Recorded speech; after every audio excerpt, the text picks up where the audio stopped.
Hi, this is Revathi. Welcome to అందమైన కథల పొదిరిల్లు.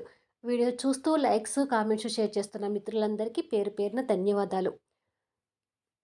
Last ఎపిసోడ్‌లో దీక్ష కిచెన్‌లో ఉండగా యష్ ఎవరు గమనించకుండా చిలిపిగా కిచెన్‌లోకి వచ్చి తనని హగ్ చేసుకుంటాడు కదా! ఆ తర్వాత నుంచి స్టోరీ. తొలి ముద్దు ఎపిసోడ్ నంబర్ 71. తన నడుము మీద ఒకప్పటి యష్ వెచ్చని గిలిగింతల చేతుల స్పర్శ మళ్ళీ తనకి ఇప్పుడు తెలియగానే తనకు ఆ తొలి ముద్దు క్షణాలు గుర్తొస్తుంటాయి. యష్ తమ తొలి ముద్దు క్షణాల్ని పూర్తిగా గుర్తు చేయాలనే ఉద్దేశంతోనే అప్పటిలాగానే తన మెడ మీద పెదవులు ఆనించి చుంబిస్తుంటాడు. యష్ పెదవుల స్పర్శతో దీక్ష తన హార్ట్ బీట్ పెరుగుతూ మైకంలోకి వెళ్తుంటుంది. తనని అప్పటిలాగానే ఇప్పుడు కూడా తనని వెనక నుండి హక్ చేసుకుని పట్టుకొని నిదానంగా చేతుల్ని తన నాభి దగ్గరకు తీసుకువెళ్ళి మునివేలతో రాస్తుంటాడు. దీక్షకి కూడా అప్పటి క్షణాలు గుర్తొస్తూ ఆ స్పర్శకి ఇంకా పరవశం అయిపోతుంటుంది. యష్ తన్ని అలాగే హక్ చేసుకొని ఒక చేయితో దీక్ష రెండు చేతులు బంధించి పట్టుకొని మరో చేయితో దీక్షని ముందుకు తిప్పుకుంటాడు. కానీ యష్ ఈసారి కళ్ళు మూసుకోకుండా దీక్షని అనురాగంతో చూస్తుంటాడు. కానీ శృతి మోసం గురించి ఇంకా తెలియని దీక్షకి తనకు ఏదైనా అన్యాయం చేస్తున్నాననే భ్రాంతితో ఉండిపోయి టెన్షన్ పడుతూ శృ అని తన అనబోతుండగా ఆ పేరుని పూర్తిగా బయటికి రానివ్వకుండా టక్కున దీక్ష పెదవులు అందుకొని బంధించి ముద్దాడుతుంటాడు. యష్ మాటల్లోనే కాదు, ఆ ముద్దుల్లో కూడా యష్ తన మీద ఇన్నేళ్లు పెంచుకున్న ప్రేమ తన మనసుకు తాకుతూ తనకు తెలియకుండానే ఆ ముద్దుకు పరవశంగా కళ్ళు మూసుకొని సహకరిస్తుంటుంది. ఇద్దరి పెదవులు కలయిక మరొకసారి కలిసేసరికి ఇద్దరు వారి తొలి ముద్దు క్షణాల్ని గుర్తు చేసుకుంటూ తీయని ఆ ముద్దుని ఆస్వాదిస్తుంటారు. యష్ తన పెదవుల నుండి అమృతాన్ని స్వీకరిస్తూ తనకి మధురాన్ని అందిస్తూ అల్లుకొని పోతుంటాడు. ఇద్దరూ పరవశంగా కళ్ళు మూసుకొని ఆ అధరాల యుద్ధంలో లీనమైపోతుంటారు. కొన్ని క్షణాల తర్వాత యష్ తన పెదవుల్ని నిదానంగా వదిలి ఊపిరి పీల్చుకుంటాడు. ఇప్పటి వరకు ఏదో లోకంలో ఉండిపోయిన దీక్ష తడి పెదవులు తుడుచుకొని ఒక రకమైన భ్రాంతితో యష్ని చూస్తుంటుంది. ఎవరైనా వస్తారేమోనన్న కంగారుతో తర్వాత ఇద్దరం ఒంటరిగా కలుద్దాం అని చెప్పి ప్రేమగా తన తల నిమిరి చిరునవ్వుతో బయటికి వెళ్ళిపోతాడు. దీక్ష మాత్రం ఆ ముద్దుతో స్తంభించిపోయి కలవరపాటు మనసుతో అర్థం కాని అయోమయ పరిస్థితిలో ఉండిపోయి యష్తో ఇలాంటి మధుర క్షణాలు మళ్ళీ వస్తాయని ఊహ కూడా అనుకోలేదు.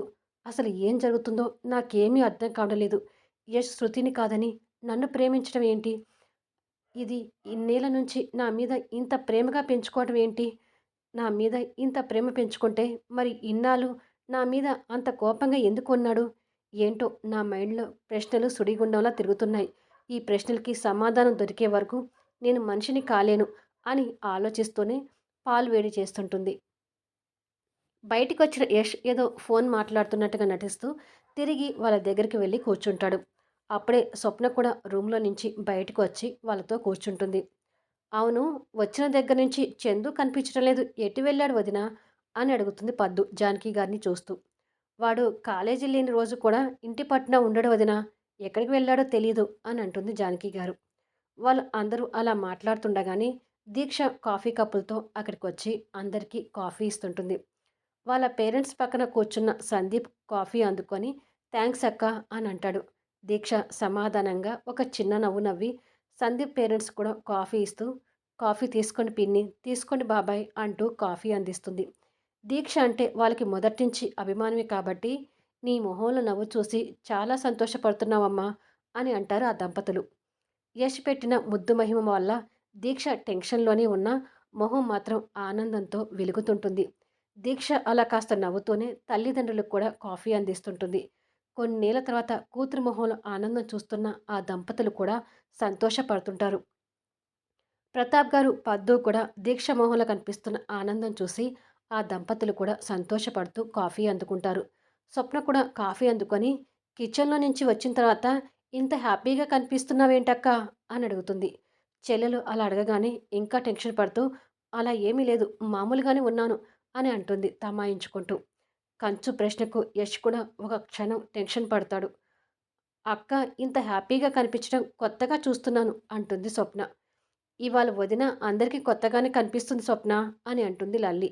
దీక్ష వాళ్ళ మాటలు వింటూనే తరువాత యష్ దగ్గరికి వచ్చి ఇంకా వేగం పుంజుకున్న హార్ట్ బీట్తో కాఫీ కప్ అందిస్తుంది. యష్ తన టెన్షన్ గమనిస్తూనే కాఫీ కప్ అందుకుంటూ తన కళ్ళలోకి చూసి కొంటెగా కన్ను గీటుతాడు. దాంతో దీక్ష ఇంకా ఉక్కిరిబిక్కిరవుతూ యష్ కాఫీ తీసుకోగానే ఎదురుగా ఉన్న లల్లి దగ్గరికి వెళ్ళి కాఫీ ఇస్తుంది. అందరికీ కాఫీ ఇచ్చావు వదినా, నువ్వు కూడా కాఫీ తీసుకొని మా పక్కన కూర్చో అని అంటుంది లల్లి. సరే అన్నట్టుగా దీక్ష కూడా కాఫీ తీసుకొని లల్లి పక్కన కూర్చుంటుంది. ప్రతాప్ గారు కాఫీ సిప్ చేసి, "కాఫీ అంటే ఇది. మీ అత్త ఇచ్చే సినిమా వాళ్ళ కాఫీ తాగిని నా నోటికి ఈ కాఫీ పడగానే అమృతంలాగా అనిపిస్తుందమ్మా" అంటాడు. "మీరొక్కరు, మనం సినిమా వాళ్ళం కాబట్టి సినిమా వాళ్ళ కాఫీ తాగి మన స్టేటస్‌ని మెయింటైన్ చేయకపోతే ఎలా?" అంటూ పద్దు దెప్పి పొడుస్తుంది. "నీ స్టేటస్ పేరు చెప్పి నన్ను చంపుతున్నావే! యష్ పెళ్లి కానివ్వు. నిన్ను తీసుకువెళ్ళి వేరు కాపురం పెట్టి ఆ కాలనీలో ఉంచుతాను" అంటాడు ప్రతాప్ గారు. "మీరు వెళ్తే వెళ్ళండి. నేను మాత్రం నా స్టేటస్ దిగి రాను" అంటుంది పద్దు తనదైన స్టైల్‌లో కాస్త ఫోజులు కొడుతూ. అందరూ పద్దు అమాయకమైన మాటలకి నవ్వుతుంటారు. యష్ కూడా నవ్వుతూనే ఎదురుగా కూర్చున్న దీక్షని కళ్ళార్పకుండా చూస్తూ కాఫీ తాగుతుంటాడు. యష్ చూపులు దీక్ష మనసుని తాకుతూ సిగ్గుతో తలదించుకొని కాఫీ తాగుతుంటుంది. కొద్దిసేపటికి అందరూ కాఫీ తాగటం పూర్తి చేస్తారు. "మేము మీ పెళ్లి ఏర్పాట్ల గురించి మాట్లాడతాము. ఈలోపు మీరిద్దరూ కాసేపు డాబా మీదకి వెళ్ళి మాట్లాడుకోండి యష్" అంటాడు ప్రతాప్ గారు. ఆ అవకాశం ఎప్పుడు వస్తుందా అన్నట్టుగా ఉన్న యష్ తండ్రి అనడమే తరువాయి జెట్ స్పీడ్‌లో లేచి "సరే నాన్న" అంటాడు. "ఏంటి బావా, మా అక్కతో మాట్లాడడానికి అంత ఫాస్ట్ అయిపోతున్నావు? కాస్త నిదానంగానే వెళ్ళి వెళ్ళి మాట్లాడొచ్చులే" అంటుంది స్వప్న. యష్ బలవంతంగా ఒక నవ్వు నవ్వి, "నువ్వు మాట అందుకున్నావా కంచు? ఇప్పటికే మా జీవితాలు సగం అయిపోయాయి. ఇక మిగిలిన మా జీవితపు ఆనంద క్షణాల్ని నువ్వు మింగేయాలని చూడకు తల్లీ" అని. "నేను పైన ఉంటాను దీక్ష, నువ్వు త్వరగా వచ్చేయి" అని చెప్పి వెళ్ళిపోతాడు. యష్ తొందర చూసి అందరూ నవ్వుతుంటారు. "నువ్వు తొందరగా వెళ్ళక్కా, లేకపోతే ఈ కంచు నిన్ను రాకుండా చేసిందనుకుంటాడు" అంటుంది స్వప్న. స్వప్న మాటలకి నవ్వుతూనే, "వెళ్ళి కాసేపు యష్‌తో మాట్లాడమ్మా" అంటుంది పద్దు. సరే అని చెప్పి దీక్ష అందరి ముందు మొహమాట పడుతూనే పైకి వెళ్తుంది. దీక్ష పైకి వెళ్ళేసరికి యష్ ఉయ్యాల పట్టుకొని అటు పక్కగా నిలబడి కనిపిస్తుంటాడు. దీక్ష కాస్త దగ్గరికి వెళ్ళి వెనుకగా కనిపిస్తున్న యష్‌ని చూసి యష్ అని పిలుస్తుంది. ఆ పిలుపుతో యష్ ఇటు పక్కకు తిరిగి తన మొహంలోకి చూస్తూ దగ్గరికి వస్తుంటాడు. యష్ అలా దగ్గరికి వస్తుంటే దీక్ష హార్ట్ బీట్ మళ్ళీ పెరగడం స్టార్ట్ అవుతుంది. యష్ అది గమనిస్తూనే దీక్షని నిదానంగా దగ్గరికి తీసుకొని తన తలను హృదయానికి హత్తుకొని హక్ చేసుకొని, "ఎలాంటి అనుమానాలు పెట్టుకోకు దీక్ష. నువ్వు నా ప్రాణానివి. నా మనసులో ఉంది నువ్వు మాత్రమే. నేను నిన్ను మాత్రమే ప్రేమిస్తున్నాను. ఇది సత్యం" అంటాడు.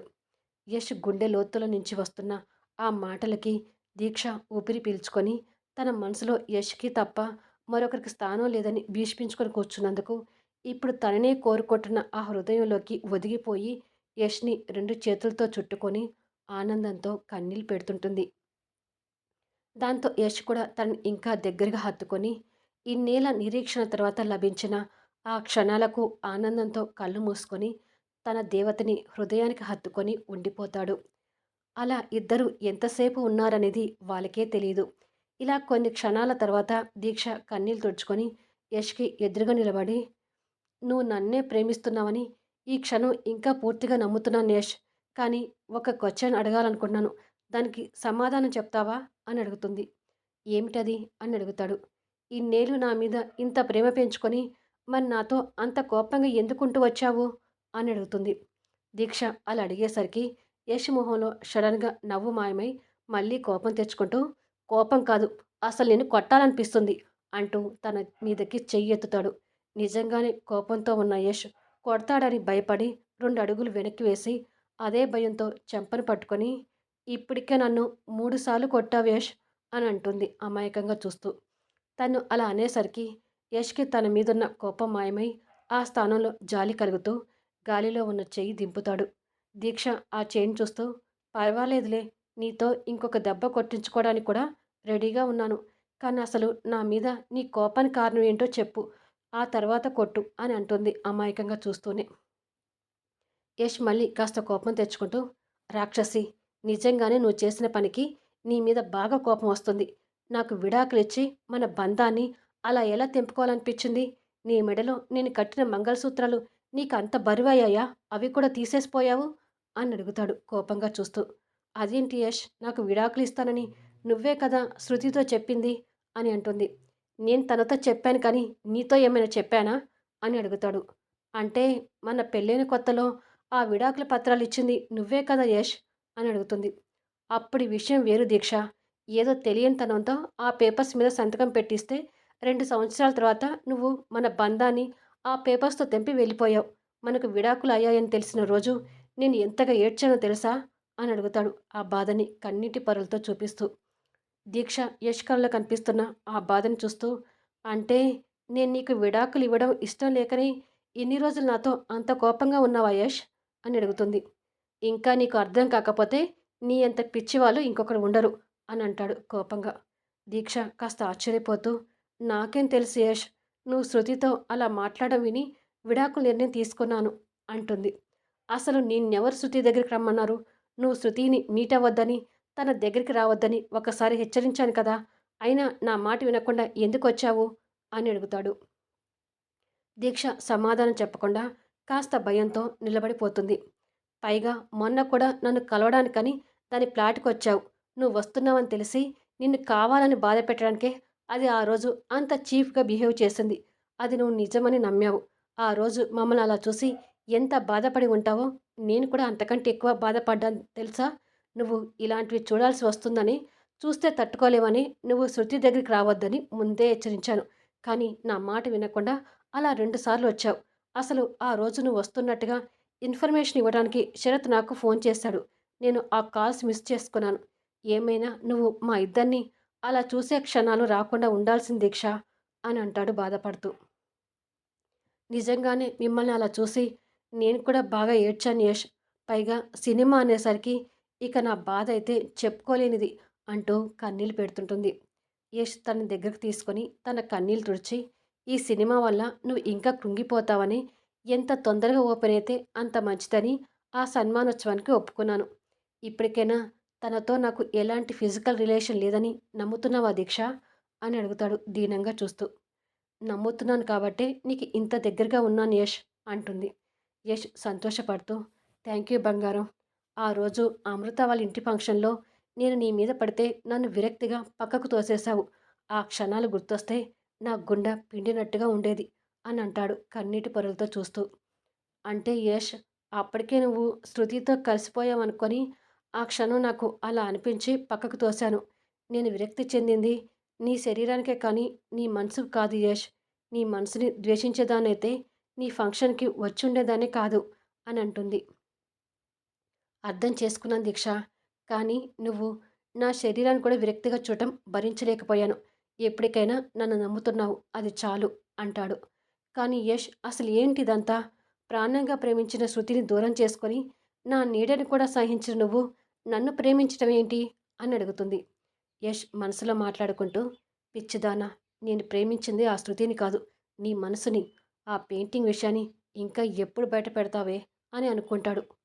చెప్పు యష్, నువ్వు నన్ను ప్రేమిస్తున్న విషయం తెలిసిన దగ్గర నుంచి నా వల్ల శృతికి ఏమైనా అన్యాయం జరుగుతుందేమోనని నాకు అనిపిస్తుంది అని అంటుంది బాధగా చూస్తూ.